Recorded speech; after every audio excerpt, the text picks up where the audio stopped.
주의 보좌를 나갈 때 어찌하니 기쁘나 주의 얼굴을 항상 내어 너무 짙게 납니다. 내 맘들이 십자가로 나가리 구세주의 너의 피로써 나를 정죄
구원받았네.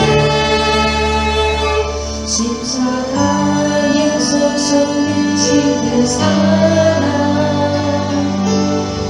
강같이 온명이 흘러 한 나라 족속 백성 가운데서 구원받고 준 편리는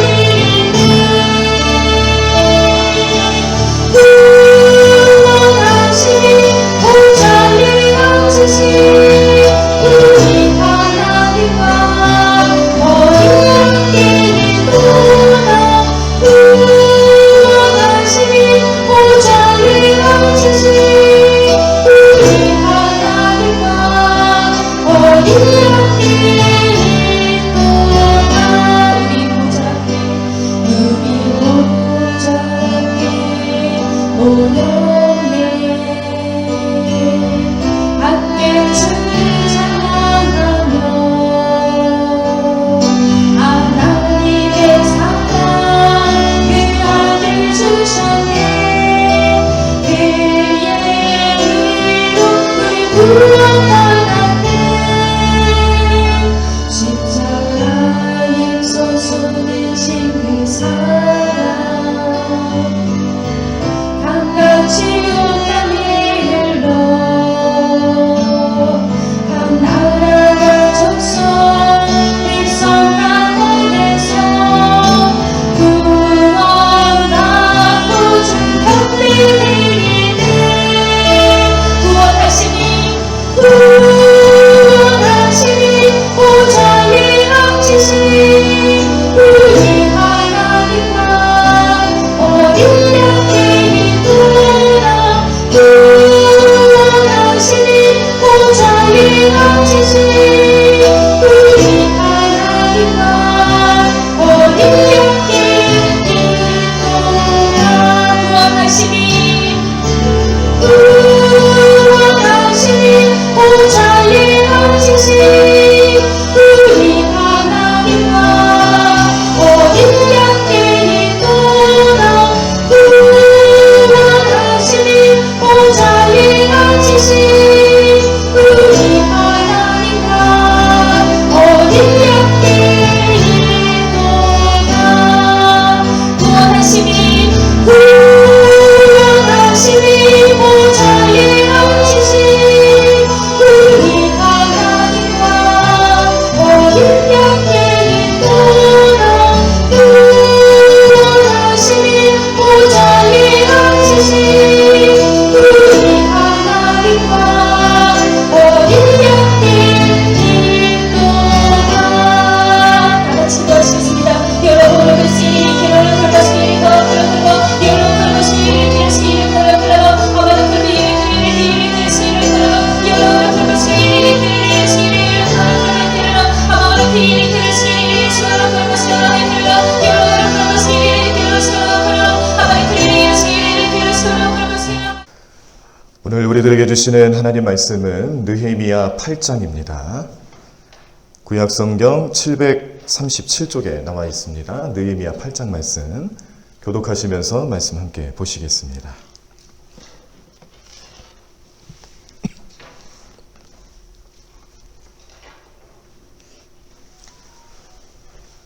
느헤미야 8장 말씀 구약성경 737쪽에 나와 있습니다. 우리 말씀 다 찾으신 줄 알고 교독하시면서 말씀 함께 보시겠습니다. 제가 먼저 1절 읽겠습니다. 이스라엘 자손이 자기들의 성읍에 거주하였더니 일곱째 달에 이르러 모든 백성이 일제히 수문 앞 광장에 모여 학사 에스라에게 여호와께서 이스라엘에게 명령하신 모세의 율법책을 가져오기를 청하매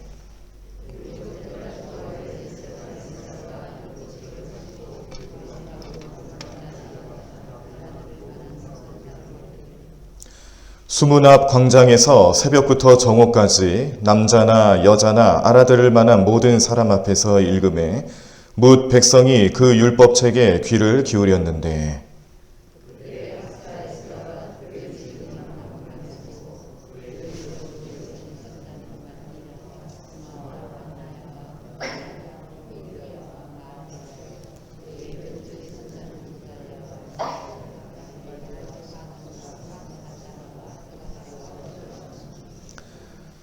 에스라가 모든 백성 위에 서서 그들 목전에 책을 펴니 책을 펼 때에 모든 백성이 일어서니라.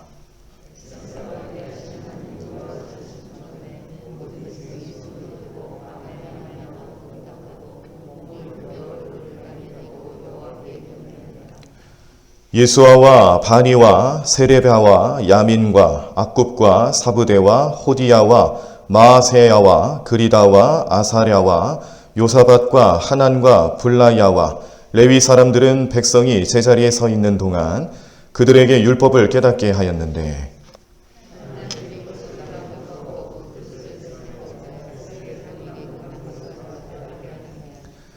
백성이 율법의 말씀을 듣고 다 우는지라. 총독 느헤미야와 제사장 겸 학사 에스라와 백성을 가르치는 레위 사람들이 모든 백성에게 이르기를 오늘은 너희 하나님 여호와의 성일이니 슬퍼하지 말며 울지 말라 하고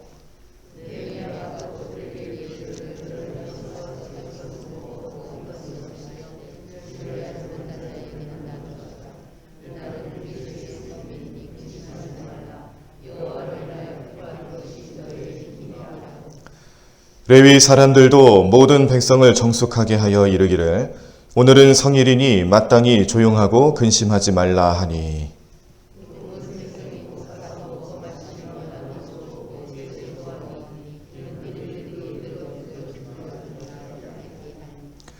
그 이튿날 뭇 백성의 족장들과 제사장들과 레위 사람들이 율법의 말씀을 밝히 알고자 하여 학사 에스라에게 모여서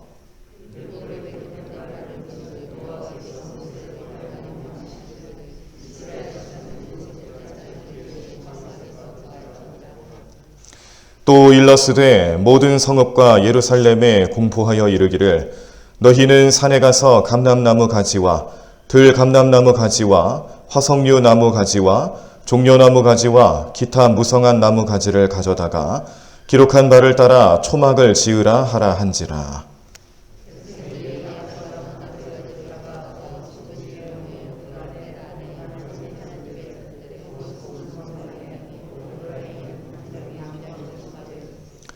사로잡혔다가 돌아온 회중이 다 초막을 짓고 그 안에서 거하니 눈의 아들 여호수아 때로부터 그날까지 이스라엘 자손이 이같이 행한 일이 없었으므로 이에 크게 기뻐하며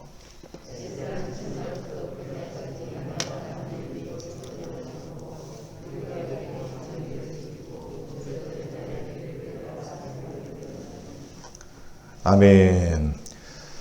네, 오늘 함께 보신 느헤미야 8장 말씀에서는 에스라 선지자의 지도 아래 백성들이 모여서 율법을 봅니다. 이 율법을 보는 이 시간에 하나님께서 크신 은혜를 주시는데 율법은 오늘날로 표현하면 우리들에게는 성경 또 말씀이 되죠. 그래서 말씀 앞에서 말씀이 중심이 되는 부흥운동, 신앙 부흥운동이 일어납니다. 에스라는 율법을 낭독했고요. 백성들은 귀를 기울여서 들었고 깨닫는 백성들 사이에서 진정한 회개의 역사가 나타나면서 기쁨이 흘러넘치게 되는 내용들이 나타나 있습니다. 그런데 이 대대적인 부흥운동이 일어나는 때가 절기상으로는 7월이었는데 백성들이 이 율법을 묵상하다가 7월 절기에 있었던 초막절을 깨닫게 된 겁니다. 그래서 이 초막절에 했던 일들을 다시 재현하고 그 초막절을 지키면서 광야 생활에 임했을 때에 하나님 주신 은혜를 다시 생각하고 깨닫고 그 은혜를 따라 하나님 명령에 따라 그 절기를 지키는 모습도 오늘 느헤미야 8장 말씀을 통해서 보실 수가 있었습니다. 자, 오늘 말씀 가운데 우리가 주목하고 생각할 수 있는 것은 이 백성들, 여기 나오는 백성들은 잘 아시는 것처럼 포로 귀환한 백성들입니다. 역사적으로 70년 전에 남유다 왕국이 바벨론 포로기를 겪게 되죠. 멸망당하게 됩니다. 그들의 신앙의 중심이었고 삶의 중심이었던 예루살렘 성전마저 완전히 무너지게 되고 그와 동시에 그들이 지었던 죄의 결과 하나님 심판의 내용들은 어떤 것인지에 대해서 하나 둘씩 실현되기 시작하는데요. 이것을 통해서 백성들의 마음속에서는 그들이 지은 죄의 결과가 얼마나 무서운지를 잘 알게 됐죠. 포로기를 겪으면서 그 삶의 중심에 이제는 더 이상 예배를 중심으로 할 수도 없고 그들의 삶의 성전으로 중심으로 하는 문화도 나타날 수가 없었습니다. 이런 일들이 계속 반복되면서 믿음도 약해지고 신앙도 연약해지는 그 사이 이제 하나님께서는 그 백성들을 회복시켜 주시기 위해서 여러 사람들을 들어 쓰시고 성전을 재건하게 하시고 느헤미야를 통해서는 성벽을 재건하게 하시면서 그들의 삶의 터전 하나 둘씩 회복시켜 주시는 하나님의 은혜를 경험하게 되는데 이때 이 백성들의 삶에 오늘 이 말씀을 통해서 나타나는 은혜라는 것은 우리가 이 백성들의 삶의 온전한 회복을 하나님께서 어떻게 이루어가고 계시는가를 잘 깨닫게 하는 말씀 중에 하나이며 이 말씀을 보면서 우리의 삶도 우리가 언제든지 이 말씀 속에서 우리 신앙, 우리의 믿음 이 모든 것들이 회복이 되어야 된다는 삶의 소망 또 영적인 비전을 갖게 한다는 것을 오늘 마음속에 꼭 기억하시기를 바랍니다. 성벽을 재건하고 자손별로 그 성읍에 들어가서 살아갑니다. 이 말씀이 이제 8장 이전에 나와 있는 7장 전반절에 전반적인 부분에 다 나타나죠. 그래서 지파별로 자손별로 누구누구 자손은 어떻게 이렇게 자세하게 상세하게 그 인원수까지 기록이 되어 있으면서 마지막에는 이제 성읍으로 들어가서 거주하게 되었다라는 말씀으로 마무리하고 8장 말씀에 들어와서는 이제 이 자손들이 성읍 안에서 지내다가 7월이 됩니다. 2절 말씀에 보면은 일곱째 달 초하루라고 그랬는데 7월 1일을 뜻하는 것이죠. 근데 이게 유대인들이 사용하는 그런 달력의 표시이지 우리식으로 양력으로 표시하면은 9월 중순 혹은 10월쯤 된다라고 합니다. 그러니까 이 일곱째 달 초하루, 이 일곱째 달 초하루를 안식일이라고 부르기도 하고 나팔절이라고 부르기도 하는 절기가 있는데 이 말씀이 레위기와 민수기에 이렇게 설명하고 있습니다. 레위기 23장 24절에 보시면 이스라엘 자손에게 말하여 이르라 일곱째 달 곧 그 달 첫날은 너희에게 쉬는 날이 될지니 이는 나팔을 불어 기념할 날이요 성회라. 아멘. 자, 이 레위기 23장 24절에 보실 때 날짜도 일곱째 달 첫날이라고 했어요. 그러니까 일곱째 달 7월 초하루를 말하는 거죠. 너희에게 쉬는 날이 될 것이다. 쉬는 날이라는 것은 안식일을 뜻하는 겁니다. 그리고 나팔을 불어 기념할 날이요 성회라라고 했는데 이렇게 거룩한 날로 구분하여서 안식일로 지키는 것을 알리기 위해 나팔을 불렀다고 해서 나팔절이라고 얘기를 하는 거예요. 민수기에도 이런 말씀이 있습니다. 29장 1절인데요. 일곱째 달에 이르러는 그 달 초하루에 성회로 모이고 아무 노동도 하지 말라. 이는 너희가 나팔을 불 날이니라. 아멘. 민수기 말씀에서도 일곱째 달 초하루다. 7월 1일이고 성회다. 거룩한 날로 모이는 겁니다. 아무 노동도 하지 말아라. 이건 안식일을 의미하는 것이죠. 너희가 나팔을 불 날이니라. 역시 나팔을 불어서 그 성리를 알려주는 성회로 알려주는 나팔절을 뜻하는 겁니다. 포로에서 돌아온 후 제단을 쌓고 첫 번째 번제물을 드리기 시작한 날도 바로 이 나팔절이었습니다. 그때까지 살아남았던 이 백성들이 하나님의 은혜, 하나님의 자비하심 이런 모든 것들을 감사하고 기념하면서 성일로 지킨 것이 이 나팔절이라는 것의 뜻에 의미가 담겨 있는데 오늘 느헤미야가 또 에스라가 그 백성들을 불러 모아놓고 이제 여러 가지 사역을 나름대로의 사역을 하지 않습니까? 느헤미야 그 개론적인 이야기를 해드렸을 때에 느헤미야가 할 수 있는 역할이라는 것은 이 삶에 대한 부분이 좀 강했습니다. 생활에 대한 부분들, 무너진 성읍을 또 성벽을 재건하고 삶의 터전을 다시금 쌓아나가게끔 하는 회복시키게 하는 일에 그가 최선을 다했죠. 자, 그러면 에스라는 그들의 신앙, 이스라엘 백성들의 신앙에 집중하여서 회복 운동을 또 같이 했습니다. 그러니까 이 느헤미야는 생활에 관한 부분들에 좀 더 집중을 했고요. 또 에스라 선지자는 백성들의 영적인 부분에 집중을 하면서 이 두 사람이 같이 힘을 모아 이 백성들의 삶을 회복시키고 있었는데 이것이 이제 오늘날 우리들의 삶으로 적용을 해본다라면은 우리의 신앙과 우리의 생활을 이 포로기를 겪은 뒤에 귀환하는 백성들에게 잘 회복하게끔 도와주기 위해서 이 두 사람을 하나님께서 쓰셨다는 사실입니다. 신앙생활을 잘 할 수 있도록 하나님께서 특별한 지도자들을 세우셨다는 것이고, 그런 사역의 방향인들이 또 있기 때문에 느헤미야 말씀을 보실 때는 항상 이 에스라와 더불어서 백성들의 신앙생활 회복하는 데 집중하고 그런 주제를 다루고 있구나라는 것을 다시 한번 깨닫게 됩니다. 아까도 말씀드린 일곱째 달 초하루, 이날이 나팔절, 안식일이라는 의미가 있어서 굉장히 신앙적으로 중요한 의미가 있다는 것을 오늘 이 백성들이 깨닫게 되는데, 이러한 것들을 깨닫는 과정 속에서 먼저 했던 것이 뭐냐면 율법을 읽는 거였어요. 율법, 하나님 말씀, 하나님께서 뜻하시는 그 섭리와 말씀에 대해서 백성들이 이 율법을 읽어달라 요청하고, 또 에스라가 하나님을 송축할 때마다 이 율법을 읽는 현장에서 하나님을 송축하고 하나님 찬양하는 그런 말씀으로 선포할 때마다 백성들이 아멘 아멘으로 화답했다라는 말씀이 오늘 나타나고 있습니다.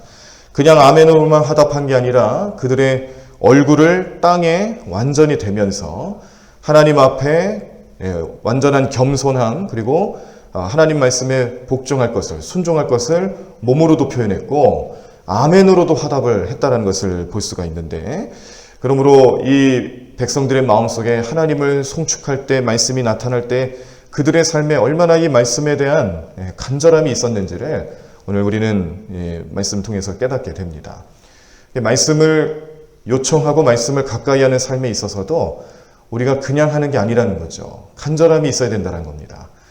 말씀에 대한 간절함이 나타났을 때에 오늘 이스라엘 백성들이 에스라를 향하여서 율법책을 읽어달라, 율법책을 가지고 와서 그 말씀을 읽어달라고 요청할 수 있는 것이고요. 또 귀를 기울일 수 있는 겁니다. 오늘 말씀을 듣는 태도가 어땠냐면 백성들은 귀를 기울여서 그 율법 말씀을 듣고 있습니다. 귀를 기울였다라는 것을 두 가지로 좀 현실적인 모습으로 좀 생각을 해본다면, 첫 번째는 아까도 말씀드린 것처럼 열정적인 마음을 가지고 말씀을 간절히 사모했다. 말씀을 사모하니까 말씀을 하나라도 듣기 위해서 귀를 기울인 것이죠. 그리고 또 한 가지는 지금 여기 모여있는 이 백성들의 숫자가 어마어마합니다. 이 수문 광장이라는 그런 지역이 나오죠. 오늘 이 말씀해 보시면 수문 광장에 모였다. 여기는 모든 백성들이 다 모일 만한 장소를 뜻하는 겁니다.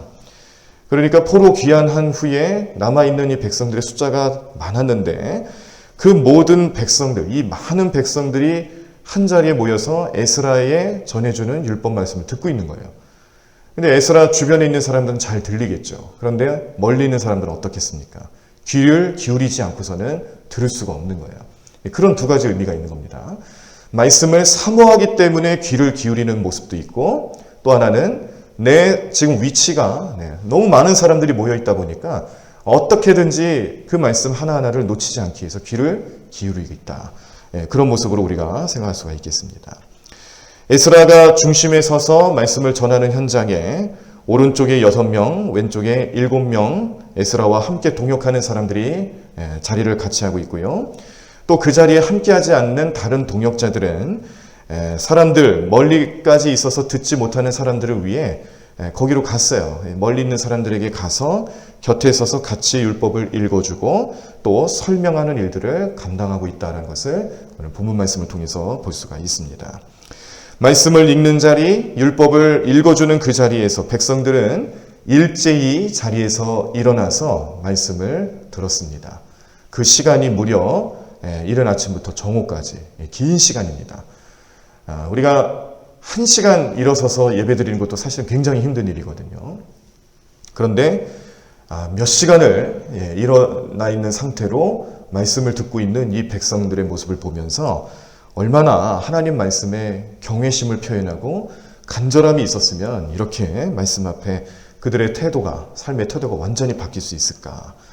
대단하죠. 정말 이 백성들의 마음속에 말씀을 향한 간절함이 오늘 이 느헤미야 8장 말씀에 나와 있는 백성들의 모습들, 태도들을 보면서 하나하나씩 참 많은 의미를 가지고 나타나고 있습니다. 우리가 이 말씀 보면서 좀 도전받는 내용들도 있어요. 아멘을 잘하는 것도 참 우리가 본받아야 될 모습인 것 같고, 그리고 말씀을 받아들일 때 말씀이 선포되는 그 현장에서 자리에 앉아 있는 것이 아니라 일어났다. 그것은 이제 말씀 그 자체로 그 말씀 그 자체로 하나님의 임재를 경험하고 하나님을 만나 뵈는 것과 같은 믿음의 고백을 우리 백성들이 하고 있는 것이죠. 그래서 이 하나님 말씀을 사모하는 마음으로 나타나 있는 이 이스라엘 백성들의 삶에 하나님께서 놀라운 은혜를 주십니다. 오늘 사실은 이 8장 말씀에 제일 중요한 말씀이에요. 8절입니다. 네, 외우기도 좀 찾기도 편하시죠? 느헤미야 8장인데 8절이에요. 한번 찾아서 우리 다시 한번 읽어보도록 하겠습니다. 느헤미야 8장 8절 말씀 찾으셨나요? 네, 찾으신 줄 알고 우리 한 목소리로 다시 한번 읽겠습니다. 하나님의 율법책을 낭독하고 그 뜻을 해석하여 백성에게 그 낭독한 것을 다 깨닫게 하니. 아멘. 말씀을 읽는 자리에서 하나님 주신 은혜가 무엇이냐? 말씀을 들으니 너무 좋아요. 기쁨이 넘쳐요. 우리 마음에 풍족함이 있어요. 그런 것도 물론 중요합니다. 그런데 8절 말씀의 후반부에 뭐라고 얘기하시냐면, 자, 따라서 해보겠습니다. 다 깨닫게 하니. 네. 말씀을 듣는데 그 말씀을 깨닫게 하는 은혜를 주셨다는 사실입니다. 이게 오늘 이 포로 귀환하고 난 뒤에 느헤미야와 에스라와 더불어서 그들의 신앙생활을 회복하는 과정 중에 말씀을 듣는 이 백성들의 삶에 나타났던 하나님의 가장 큰 은혜인 줄로 믿습니다. 우리가 말씀을 들어도 깨닫지 못하고 말씀을 읽어도 그냥 한쪽 귀로 들었다가 한쪽 귀로 나가버리는 경우들이 얼마나 많은가요? 말씀을 들었을 때에 그 말씀을 듣는 것으로만 멈추지 않고 깨닫게 하시는 하나님의 은혜가 우리 모든 성도님들의 삶에 나타나기를 간절히 축원합니다. 성령님께서 도와주실 것이라고 믿습니다. 말씀을 이해할 수 있고 깨달을 수 있고 그 말씀대로 또 살아갈 수 있도록 결단케 하시는 하나님의 은혜가 오늘 이 새벽제단에 나타나기를 간절히 소망합니다. 오늘 이처럼 말씀을 깨닫는 현장, 그냥 말씀을 그냥 듣는 현장이 아니에요. 말씀을 사모하는 그 현장에서 나타났던 하나님 은혜는 말씀을 깨닫는 자리입니다. 그 깨달음 속에서 이 이스라엘 백성들은요, 울었어요. 말씀을 듣고 웁니다. 왜 울었을까요?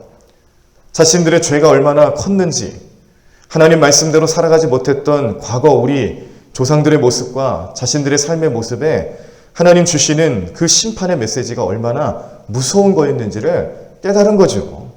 그 깨달음 속에서 말씀을 통해 죄를 깨닫고 그 죄를 책망하시는 하나님의 말씀 깨달으면서 그들은 영적인 충격을 받은 겁니다. 영적인 충격을 받는 현장을 경험하고 있는 거예요. 그래서 그 눈에 눈물이 나오고요. 이러한 신앙 회복, 또 그들의 삶에 하나님을 의지하고 하나님을 중심으로 삼고 이제는 우상 숭배하면 안 되겠구나.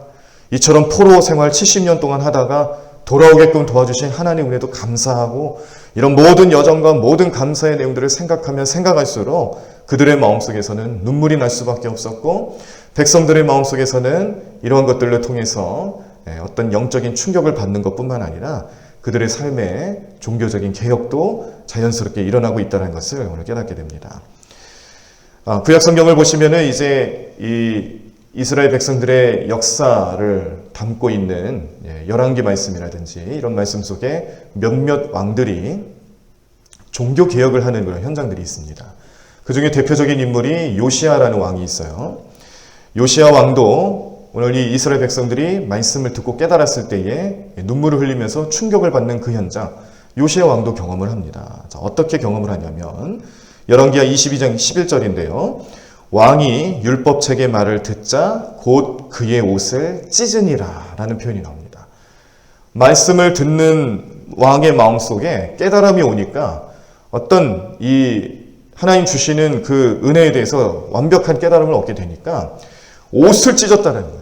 옷을 찢어서 그 말씀의 의미를 어떻게 깨달았는지 표현해주는 말씀이죠. 그래서 오늘 이 느헤미야와 에스라, 레위 사람들이 이제 이 울며 탄식하는 백성들을 또 말씀으로 위로를 합니다. 그래서 오늘은 마음을 괴롭게 하는 날이랑은 차원이 다르다. 마음을 괴롭게 하는 날은 이제 우리가 회개하는 날을 뜻하는 거죠. 그래서 지은 죄에 대해서 회개하고 또 하나님 앞에 자복하고 엎드려 주님 앞에 우리의 죄를 고백하는 날, 그런 마음을 괴롭게 하는 날이랑은 다른 날이니 슬퍼하지 말고 울지 말고 근심하지 말으라고 명령을 합니다. 그리고 이런 말씀을 주세요. 여호와로 인하여 기뻐하는 것이 너희의 힘이니라. 여호와로 인하여 기뻐하는 것이 너희의 힘이니라 라는 말씀을 주면서 그 백성들을 위로하고 권면하고 있습니다. 자, 이런 모습은 우리가 마치 이 이사야 말씀 속에서도 하나님께서 심판을 말씀하시고 또 이스라엘 백성들의 죄를 정죄하시는 그런 하나님의 계획하심과 하나님의 뜻을 이사야 선지자를 통해서 밝혀주셨을 때에 그 말씀을 읽는, 그 말씀을 듣는 백성들의 마음속에 침울하고 또 애통하고 탄식하는 그런 마음이 들 때마다 더불어서 나타났던 말씀이 뭐냐면 회복의 말씀입니다. 위로하는 말씀, 회복의 말씀을 또 주시는데 이사야 61장 3절에 보면 이런 말씀이 있어요. 회복에 대한 말씀, 또 위로하는 말씀인데 무릇 시온에서 슬퍼하는 자에게 화관을 주어 그 죄를 대신하며 기쁨의 기름으로 그 슬픔을 대신하며 찬송의 옷으로 그 근심을 대신하시고 그들이 의의 나무 곧 여호와께서 심으신 영광을 나타낼 자라 일컬음을 받게 하려 하심이라 라고 말씀하셨습니다. 이 말씀 속에서도 이사야를 통하여서 심판하신 하나님의 정말 무시무시한 심판의 내용들이 나타나고 있지만 그런데 하나님께서 또한 그 백성들 회복하는 날에 주시는 백성들의 은혜와 축복의 내용들은 어떤 것인지에 대해서 말씀을 주시면서 소망을 갖게 하시는데 그 말씀 속에서 우리는 이 백성들을 향한 하나님의 사랑을 깨닫게 되죠. 하나님의 섭리라는 것은 심판으로만 머무르는 것이 아니라 그 심판은 과정에 불과하다는 겁니다. 심판 이후에 나타나는 하나님 회복의 역사, 하나님 은혜의 역사를 우리가 더 잘 볼 수 있도록 그 심판은 우리에게 과정으로만 나타난다는 거예요. 그래서 심판 이후에 나타나는 회복에 대한 위로의 말씀을 이사야 말씀을 통해서도 주실 때에 어떤 말씀을 주셨느냐? 기쁨, 또 찬송, 근심을 대신하게 하시는 하나님의 은혜, 이런 것들을 통해서 영광을 드러낼 백성으로 삼을 것이다 라는 하나님의 은혜의 말씀을 경험할 수가 있었습니다. 그때 백성들이 이 위로의 말씀, 에스라와 느헤미야와 또 레위 사람들이 백성들을 위로하면서 오늘은 근심의 날이 아니다. 여호와로 인하여 기뻐하는 것이 우리의 힘이다. 너희의 힘이다. 이런 위로의 말씀을 주면서 백성들이 그 마음속에 그 말씀을 또 받아들이고 다시 한번 깨닫고 이렇게 반응을 합니다. 먼저 정숙합니다. 조용해지는 거죠. 이런 권면의 이야기를 들으면서 막 울고 있었던 백성들이 울음을 그쳤어요. 실로 우리의 눈에서 눈물을 닦아주시는 하나님의 은혜를 경험하는 내용들입니다. 백성들의 눈물이 그치고 정숙하는 그 현장에서 잔치를 벌이게 했습니다.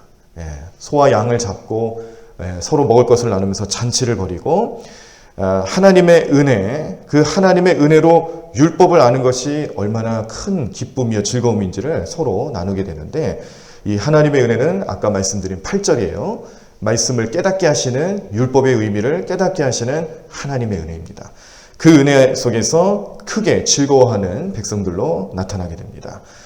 마치 우리가 이 시편 126편 6절 말씀에 울며 씨를 뿌리러 나가는 자는 반드시 기쁨으로 그 곡식단을 가지고 돌아오리라 라는 모습처럼 그렇게 애통하며 하나님 앞에 나아가는 백성들에게 위로의 말씀 주시고 기쁨을 주시고 하나님께서 그 모든 상황들을 바꿔주시는 은혜를 베풀어 주신다는 것을 표현하는 말씀으로 생각할 수가 있겠습니다.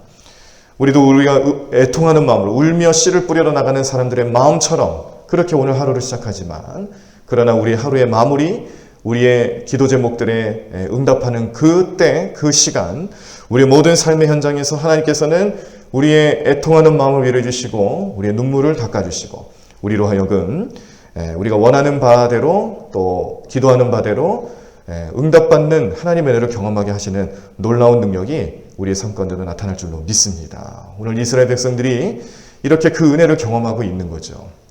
그 은혜를 경험하는 자리가 다른 자리가 아닙니다. 율법을 낭독하고 해석하고 깨닫는 자리였어요.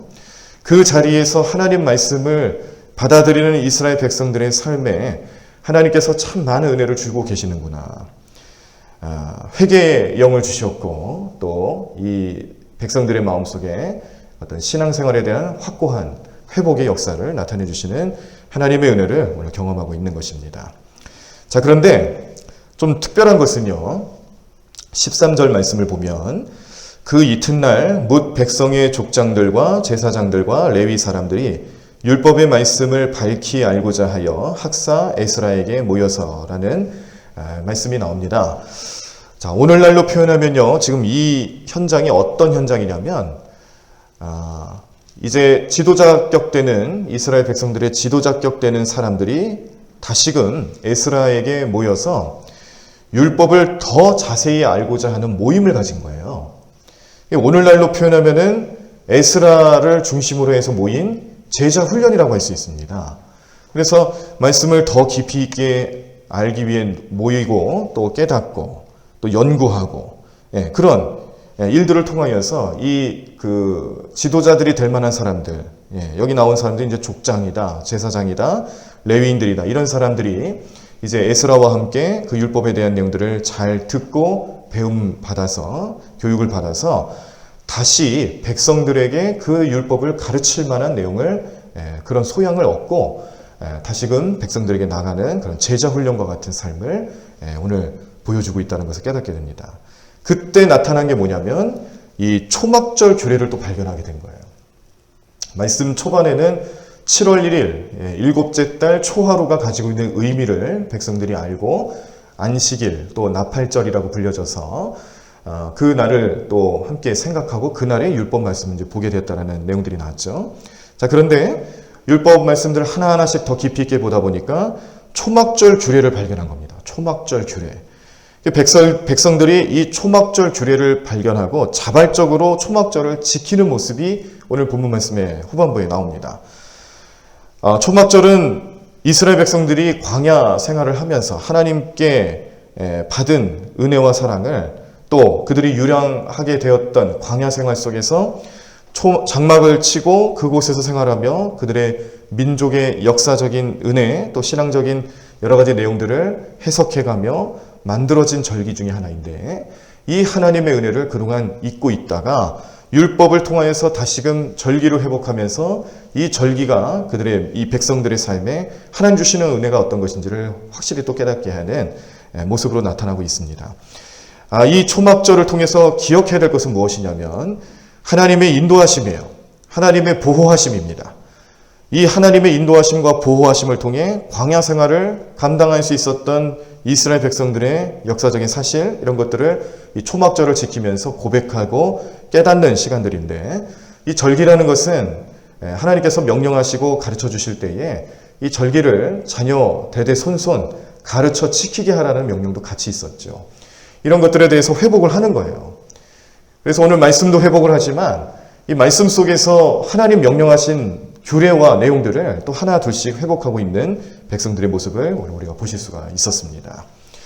오늘 느헤미야 8장 말씀을 통해서 에스라는요, 신앙 부흥운동을 통해 우리 이 백성들에게뿐만 아니라 우리의 삶에도 두 가지 중요한 은혜를 깨닫게 하시는데 먼저는 하나님 말씀과 그 능력을 깨달아야 된다는 겁니다.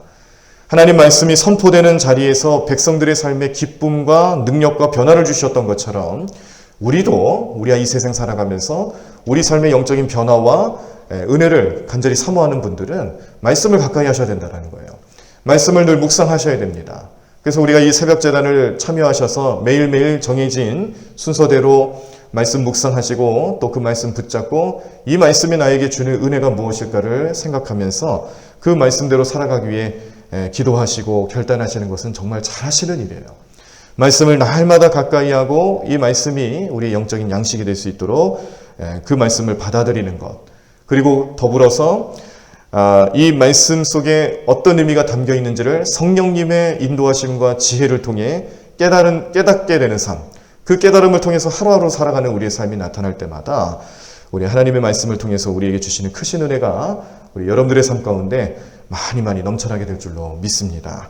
두 번째 은혜는 우리가 이 부르짖는 신앙에 두 가지 종류가 있습니다. 하나는 애통하며 부르짖는 신앙이에요. 우리의 잘못과 우리의 부족함을 주님 앞에 자복하는 마음으로 회개하는 마음으로 부르짖는 신앙이 있는가 하면 그 반대로 우리에게 주시는 기쁨이 있기 때문에 부르짖는 신앙도 중요하다는 거예요. 오늘 그 에스라가 말씀을 읽어주고 율법을 읽어주고 깨닫게 하시고 또 그 가운데서 백성들이 이 영적인 충격을 받잖아요. 어떤 회심의 경험들을 하게 되는 거죠. 그 회심의 경험은 일단 회개 운동으로 나타납니다. 그런데 오늘 이 시간, 오늘 성회, 성일이니 우는 것보다 기쁨으로 하나님 앞에 나아가는 것을 권면했던 이 에스라의 또 느헤미야의 권면, 레위 사람들의 권면, 이런 것들을 볼 때에 우리가 이렇게 부르짖는 신앙이라는 것은 좀 이렇게 굉장히 단편적인 모습이 있었습니다. 마치 우리가 죄를 자복할 때 그리고 죄를 지었을 때 그 용서함을 받기 위해서 그때만 부르짖는 것처럼 생각할 게 아니라 기쁨이 있을 때도 여호와를 부르짖는 삶, 하나님을 부르짖고 하나님을 간절히 구하며 살아가는 삶이 나타나셔야 된다는 것을 오늘 본문 말씀을 통해서 우리는 도전받고 또 깨닫게 됩니다. 이스라엘 백성들은 그들의 기쁨의 날에 하나님을 부르짖었다라는 거예요. 달리 표현하면 이런 거죠. 우리가 늘 행복하고 축복이 넘치고 감사가 넘치는 삶이 있을 때에 그때도 머뭇거리지 말고 늘 하나님을 부르짖는 삶을 살아가자는 말씀입니다. 우리가 어떤 큰 문제가 생기고 또 다급한 우리의 마음을 표현하기 위해서 부르짖는 삶도 물론 중요합니다. 그런데 하나님께서 더 기뻐하시는 것은 우리가 여호와로 인하여 하나님으로 인하여 기뻐하는 삶을 더 하나님께서는 우리에게 큰 힘으로 나타내 주신다는 것처럼 우리 날마다 우리 신앙생활 하시면서 하나님 오늘 우리에게 기쁨을 주신 것에 대해서도 그렇게 부르짖으며 구하실 수 있는, 또 부르짖으며 하나님께 나아가실 수 있는 우리 성도님들 삶이 되셔야 될 줄로 믿습니다. 오늘 우리 느헤미야 8장 말씀을 통해서 참 많은 내용들을 깨닫게 되고 그 중에서 우리가 꼭 기억해야 될 내용들은 8절 말씀처럼 하나님이 그 말씀을 깨닫게 하시는 은혜를 주셔야 되는구나. 우리의 삶의 말씀을 깨닫는 은혜를 주셔야 우리의 삶에 기쁨이 넘칠 수 있구나라는 것을 또 배울 수 있었습니다. 특별히 70년간 포로 생활하다가 돌아온 백성들이 좌절감과 연약함으로 넘어져 있을 때에 이 느헤미야를 통해서 이제 회복을 일으켜 주시잖아요. 그 회복을 일으켜 주시는 그 자리에서 에스라와 더불어서 신앙과 생활에 대한 부분들도 회복시켜 주시는데 이때 하나님 은혜 어디서부터 출발하느냐? 말씀을 듣고 그 말씀을 깨닫고 말씀으로 기뻐하는 삶을 살아갔을 때 가능했다. 이런 사실들을 오늘 마음속에 꼭 기억하시고 기도하시면서 하나님 오늘 나의 삶도 이런 삶이 될 수 있게 역사해달라고 부르짖으며 기도하시기를 바랍니다. 오늘 우리들이 함께 기도할 제목은 바로 그겁니다. 오늘 하루의 삶을 살아갈 때에 주님 오늘 말씀으로 임하여 주시고 말씀을 깨닫게 해주시고 그 말씀 붙잡고 살아가면서 내 삶의 기쁨이 되며 그 기쁨이 우리의 힘이 되게 해달라고 간절히 구하시면서 기도하시는 오늘 이 시간 되시기를 간절히 축원합니다. 다 자리에서 일어나시겠습니다. 이른 아침 내 영혼의 목마름에 문을 열고 나의 사랑 내 주님께 이 하루를 맡겨요. 이른 아침 내 영혼의 목마름에 문을 열고 나의 사랑 내 주님께 이 하루를 맡겨요. 오늘 함께 기도하실 때 오늘 주시는 말씀 기억하며 성령님 우리 말씀 그 말씀대로 살아갈 수 있도록 역사해 달라고 함께 기도하시고요. 중보하며 기도하실 때에는 오늘 화요일입니다. 우리 전도하는 일에 지금은 좀 어려움이 많이 있습니다만 그러나 멈출 수 없고 하나님 명령이기 때문에 우리는 순종해야 합니다. 전도하는 일에 더욱더 관심 갖고 또 우리 주변에 우리 영혼 구원에 대한 열정과 관심을 가지고 열심을 다해 말씀 전할 수 있게 도와달라고 또 전도대들을 위해서 전도인들을 위해서도 기도해 주시기를 바라고요. 저를 위해서 기도해 주시고 원로 목사님과 또 사모님의 영육 간의 강건함과 성령 충만함을 위해서 기도해 주시고 재무부를 위해서 기도해 주시고 우리 교사들을 위해서도 기도해 주시기를 바랍니다.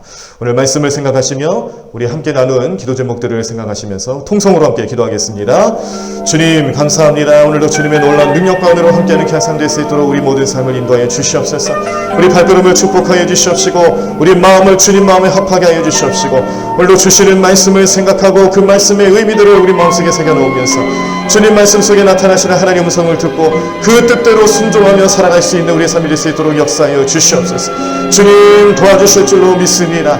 하나님의 놀라운 능력과 은혜로 삼키는 귀한 삶 될 수 있도록 역사하여 주실 줄로 믿습니다.